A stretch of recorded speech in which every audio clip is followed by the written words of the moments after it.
ചേട്ടൻ നമ്മുടെ ഒരു മാധ്യമ പ്രവർത്തനമുണ്ടല്ലോ, ഈ അരുൺകുമാർ, ഡോക്ടർ അരുൺകുമാർ.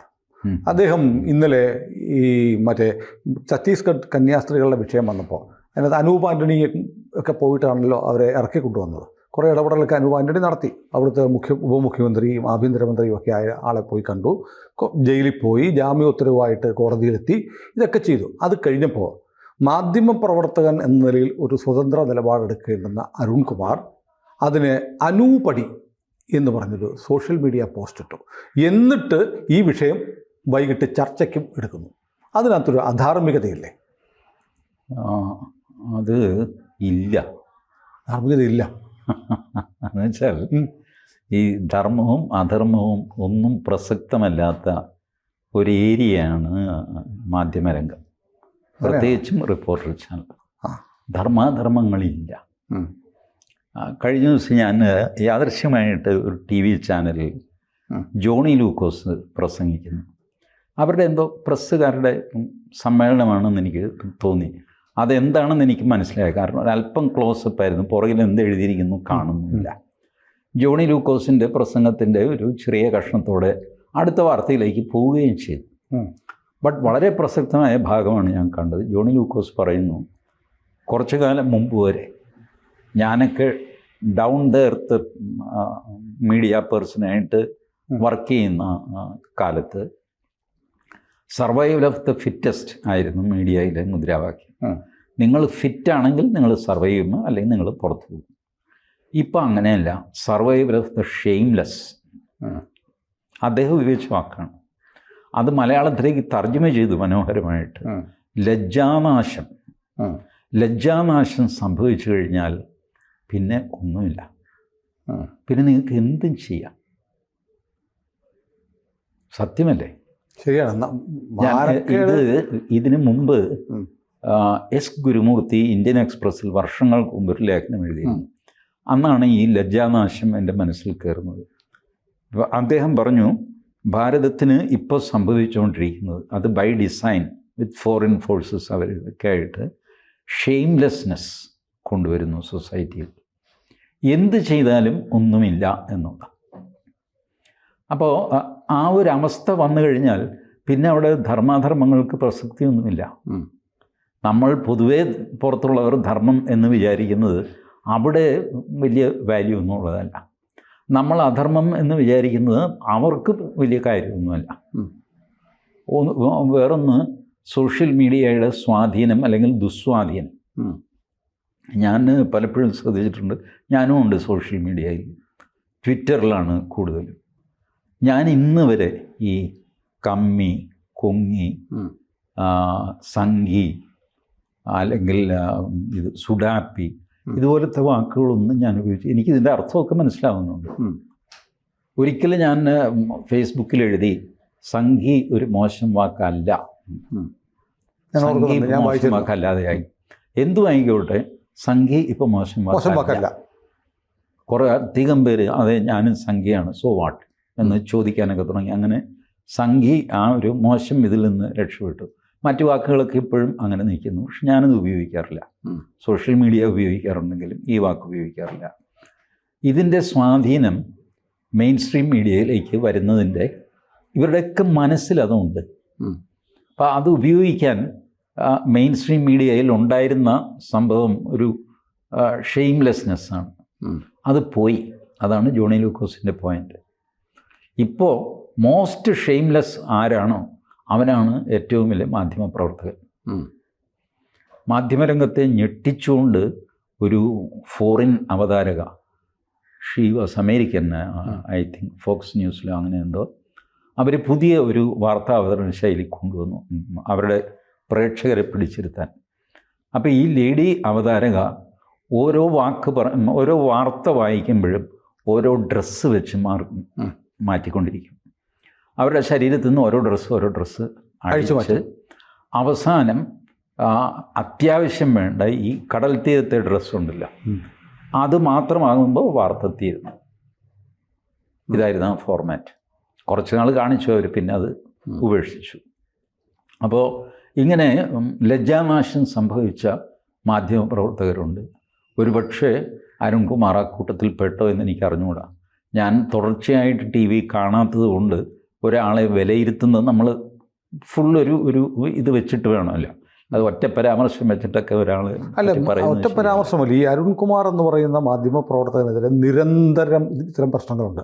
വെറുതെ നമ്മുടെ പഴയിടത്തിൻ്റെ സദ്യയുടെ പേരിൽ, പിന്നെ നിങ്ങളൊരു മസാല ദോശ കഴിക്കുമ്പോൾ ഭരണഘടനയെ പരാജയപ്പെടുത്തുകയാണ്, പിന്നെ ശിരൂർ പോയിട്ട് കാണിച്ച നാടകങ്ങൾ, അവസാനം പോക്സോ കേസും വന്നു. പ്രതിയാണ്, ജാമ്യത്തിലാണെന്ന് തോന്നുന്നു, കേസിൽ പ്രതിയാണ്. അല്ല, അത് ഇതുപോലുള്ളവർ പോയി അവസാനിക്കുന്നത് അവിടെയാണ്. വലിയ പൊക്കെ കൊണ്ട് നടന്നതല്ലേ വേടൻ, അവസാനം പോയിരിക്കുന്നത് അവിടെ. ഈ ഇടതുപക്ഷ മതനിരപേക്ഷ ജനാധിപത്യ വർഗ ബഹുജന ഡിമാല ഗുണ്ടന്മാർക്കൊക്കെ അവസാനം ഇതുപോലത്തെ കേസുകളിലാണ് ചെന്ന് നിൽക്കുന്നത്. ഇതാണ് അവരുടെ ഉദ്ദേശം, ഉള്ളിലെ ഉദ്ദേശം അതാണ്. അത് വന്യമായ ഒരു ഉദ്ദേശമാണ്. ആ ഉദ്ദേശം നമുക്ക് എല്ലാവർക്കും മനസ്സിലാകും. ജോണി ലൂക്കോസിന് മനസ്സിലായിട്ട്. അതാണ് ജോണി ലൂക്കോസ് പറഞ്ഞ ലജ്ജാന്ന്. ഇതിൽ നാണമില്ലാതായി കഴിയും പിന്നെന്താ? എൻ്റെ പേരിലൊരു റേപ്പ് കേസുണ്ട്, എൻ്റെ പേരിൽ 10 എണ്ണം ഉണ്ട്, എടുക്കും. ആ രീതിയിൽ വന്നു കഴിയുമ്പോൾ പിന്നെ കുഴപ്പമില്ല. ഞാനൊരു സംഘപരിവാർ വിരുദ്ധനാണ് എന്ന് പരസ്യമായി ഒരാൾ നിലപാടെടുക്കുകയും മാധ്യമ ചർച്ചകളിൽ ആങ്കറായിട്ടിരിക്കുകയും ചെയ്താൽ ആ ചർച്ചയ്ക്ക് ഒരു നീതിയുക്തമായ ഒരു നിലപാടോ സമീപനമോ ഉണ്ടാവുമോ? ചർച്ച ഉണ്ടാവില്ല. അതവർ ഒളിച്ചു വയ്ക്കുന്നുമില്ലല്ലോ. ഞാൻ സംഘപരിവാർ വിരുദ്ധനാണ് എന്ന് പറഞ്ഞിട്ട് ഒരു ആങ്കർ ഇപ്പോൾ ആങ്കർമാർക്ക് രാഷ്ട്രീയമാവാം. ഇതാണ് നേരത്തെ അവർ ഈ ഒരു ചോദ്യം എപ്പോഴും വരുമല്ലോ, ആങ്കർ നിഷ്പക്ഷനായിരിക്കണം. ഇത് സഹിക്കാതെ വന്നപ്പോഴാണ് അവർ പറഞ്ഞത്, അല്ല, ആങ്കർ പക്ഷം പിടിക്കുന്നവനാണ്. ആങ്കർക്ക് ഒരു കൃത്യമായ പക്ഷമുണ്ട്, അത് ഇടതുപക്ഷമാണ്, കംവാട്ട്നെ. അത് ആൻറ്റി ഹിന്ദുവാണ്, ആൻറ്റി ഇന്ത്യയാണ്, ആൻറ്റി മോദിയാണ്. ഇങ്ങനെയൊക്കെ നിലപാടെടുത്തിട്ട് ചർച്ച ചെയ്യും. ആ ചർച്ചയിൽ പോണോ വേണ്ടെന്ന് ഇവർക്ക് തീരുമാനിക്കാം. അതിൻ്റെ വിക്റ്റിമാകുന്ന ആൾക്കാർക്ക് തീരുമാനിക്കാം. ബട്ട് വിക്റ്റിമാകാൻ ഒരുപാട് പേര് തയ്യാറാണ്. പുറത്ത് പാളയം വെച്ച് കെട്ടിയിട്ട് ഇപ്പോൾ അടി കിട്ടുമെന്ന് ഉറപ്പായിട്ട് അങ്ങനെ പോകുന്നവരെന്നിട്ട് ആങ്കറുടെ അടുത്ത് കരയുക, എനിക്ക് സമയം എന്താ. വളരെ ദയനീയമായിട്ട്. നിങ്ങൾ 3 പേരുണ്ട്, അപ്പം 3 പേരും ആങ്കറും ഉണ്ട്, അപ്പോൾ അത്രയും സമയം എനിക്ക് തരണം എന്നൊക്കെ പറയുക. ഇതിങ്ങനെ ഈ റോളിങ്ങനെ മാറി മാറി വരും. CPM ആയിരിക്കും ചിലപ്പോൾ റിസീവിങ് എൻഡിൽ, ചിലപ്പോൾ BJP ആയിരിക്കും, ചിലപ്പോൾ കോൺഗ്രസ് ആയിരിക്കും. ഇവരെല്ലാവരും ഇത് പറയുന്നത് ഞാൻ കേട്ടിട്ടുണ്ട്.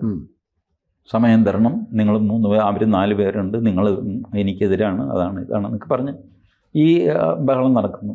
അത് ആങ്കറുടെ രാഷ്ട്രീയം കൊണ്ടാണ്. ആങ്കർമാർക്ക് രാഷ്ട്രീയം ഉണ്ടെന്ന് വ്യക്തമായിട്ട് നമുക്കറിയാമല്ലോ. ഇതല്ലാതെ ഇപ്പോൾ you take republic channel, Arnab Goswami എന്താ ചെയ്യുന്നു? ക്ലിയറായിട്ട് നിലപാട് പറയുന്നുണ്ട്, പക്ഷം. ബട്ട് അയാൾക്ക് വേറൊരു സത്യസന്ധതയുണ്ട് കേട്ടോ. അയാൾ ആൾക്കാരെ വിളിക്കുമ്പോൾ ക്ലിയറായിട്ട് സപ്പോർട്ട്സ് രാഹുൽ ഗാന്ധി, സപ്പോർട്ട്സ് മോദി, അല്ലെങ്കിൽ ഒപ്പോസ് രാഹുൽ ഗാന്ധി എന്ന് എഴുതി കാണിക്കും. അതല്ലാതെ ഈ കള്ളപ്പേരുകളുണ്ടല്ലോ, അതിട്ട് അയാൾ ചെയ്യില്ല. സത്യസന്ധമായിട്ട് പറയും. എനിക്ക് മാത്രമല്ല, ഈ ചർച്ചയിൽ ഇരിക്കുന്നവർക്കും പക്ഷമുണ്ട്. അതെല്ലാം അവരുടെ തലയ്ക്ക് മുകളിൽ ഞാൻ എഴുതി വെച്ചിട്ടുമുണ്ട്. എൻ്റെ പക്ഷം പിന്നെ ദിവസവും ഞാൻ വരുന്നതുകൊണ്ട് നിങ്ങൾക്കറിയാം. ഇതാണ് അർണബ് ഗോസ്വാമിയുടെ ഫോർമാറ്റ്. അതില്ലാതെയാണ് ടൈംസ് നൗവിൽ നാവികാകുമാറൊക്കെ ചെയ്യുന്നത്. അവർ അങ്ങനെ പക്ഷം പിടിക്കാറില്ല. ബട്ട് എന്നാലും ഒരു ടിൽറ്റ് ടുവേഴ്സ് BJP അവരുടെ ചർച്ചയിലും കാണാം. ഇവരൊക്കെ അവരെ അപേക്ഷിച്ച് നോക്കുമ്പോൾ ഇവരൊക്കെ നിസ്സാരക്കാരാണ്. അതെ, പക്ഷേ നിസ്സാരക്കാരാണ്. എന്നാലും ഇവർ എന്നിട്ട് ധാർമ്മികത, മൂല്യങ്ങൾ, ഇവയെക്കുറിച്ചൊക്കെ ഇവർ സംസാരിക്കും. അരുൺകുമാർ ഇതിൻ്റെ ഉസ്താദാണ്. അത് സംസാരിക്കുമ്പോൾ വേണം ചോദ്യം ചെയ്യാൻ. അത് സംസാരിക്കുമ്പോൾ പറയുന്നത് ആ ഏരിയയിലേക്ക് വരരുത്, ദൈവത്തെ ഓർത്തിട്ട്. നിങ്ങളുടെ ഒരു ചന്തത്തരമുണ്ട്, അതിൽ അഭിരമിക്കുക, അതിൽ ഞാൻ ജയിച്ചേന്ന് പറഞ്ഞ് തുള്ളിച്ചാടുക, എന്താണെന്ന് വെച്ചാൽ ഇങ്ങോട്ട് കടക്കരുത്. ഇവിടെ വന്നിട്ട് ഇവിടുത്തുകാരനായിട്ട് പെരുമാറാൻ ശ്രമിക്കരുത്. ഇവിടുത്തുകാരനല്ല നിങ്ങൾ അന്യനാട്ടുകാരനാണ്, വേറൊരു തലത്തിൽ വർക്ക് ചെയ്യുന്ന ആളാണ്. വിരോധമൊന്നുമില്ല, അവിടെ വർക്ക് ചെയ്തു, ഇവിടെ വന്നിട്ട് ആൾ കളിക്കരുതെന്ന് പറയുക. അത് ഉറപ്പായിട്ട് ഇവരുടെ മുഖത്ത് നോക്കി പറയണം. ഇത് ആളുകൾ പറഞ്ഞോളൂ. ഇപ്പോൾ ഈ മീഡിയ മത്സരമാണല്ലോ നടക്കുന്നത്. How do they do? ഈ പറഞ്ഞ സാംസ്കാരിക ലോപം കൊണ്ടാണ് ഈ കയറ്റമിറക്കമൊക്കെ ഉണ്ടാകുന്നത്.